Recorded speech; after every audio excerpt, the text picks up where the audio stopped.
Thousands of drivers cross over every day. This could get a bit serious. The bridge is safe. See what happens when we put the Seattle Magnolia Bridge to the test.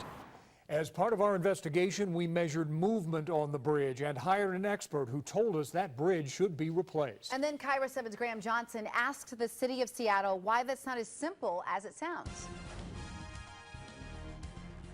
We knew the Magnolia Bridge was old, but we were surprised to find chunks of concrete that had fallen off of it.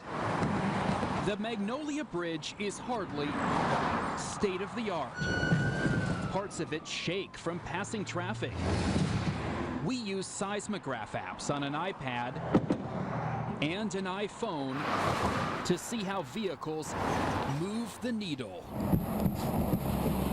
But to truly understand this bridge and its problems, you have to see it through expert eyes. Basically, it still looks pretty vulnerable. We drove the bridge with Stuart Gloyd, All the way across. a retired bridge engineer. It's been through a lot, I can tell. Gloyd designed around 100 bridges over his career and reviewed plans for many more as chief bridge engineer for the State Department of Transportation. He also served as an expert witness in lawsuits over the collapse of the I-35W bridge in Minnesota, where 13 people died. We hired Gloyd to look over the Magnolia Bridge. Well, this bridge is older than I am, and so that makes it really old. The Magnolia Bridge was built in 1929, one of many projects at the time in a growing city. The concrete truss design is unusual. There are only a few like it in the state. I'd say this is one of the more interesting old bridges that I've seen. It wasn't long into our visit that we found something startling. Chunks of concrete beneath the bridge. I look at this and I'm thinking, oh boy. Gloyd says it looks like these pieces fell from the edge of the bridge, not the most critical area. Well, it can certainly lead to serious problems. Chunks fall after moisture seeps into concrete and corrodes the steel reinforcement. The city usually inspects bridges every 2 years, but because of its problems, the Magnolia Bridge is often inspected twice a year. And every 4 hours, monitors on the bridge give city engineers data about the stress of critical spots. As the temperature rises, you should have more of a strain. Our visit with Stuart Gloyd revealed there's a lot to watch. This could get a bit serious. You can see the spalling here. That's going to come off here. We reviewed city inspection records, which rate the Magnolia Bridge as structurally deficient. The city insists that does not mean the bridge is unsafe. The bridge is safe. If the bridge wasn't safe, it would be closed. The life of a bridge boils down to how well you take care of it and whether any bad things happen during its life.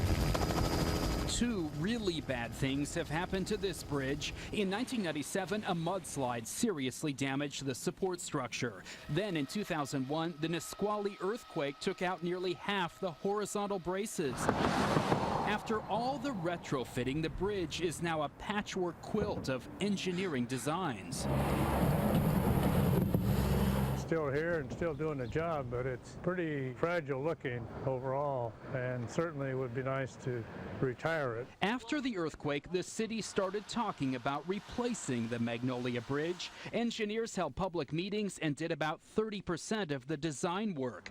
But with the replacement cost estimated at $300 million, there's no timeline because there's no money. Here's the problem. When you put the Magnolia Bridge into the formula for getting federal money, it doesn't rank very high. Traffic counts are a big reason. The city estimates a little more than 16,000 cars a day use this bridge. Compare that to the Spokane Street Viaduct, which has 4 times the traffic.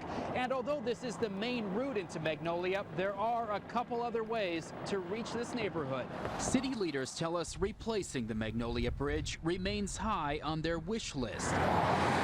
They say it will likely take funding cobbled together from many places to finally replace an 84-year-old bridge that's rumbling and crumbling.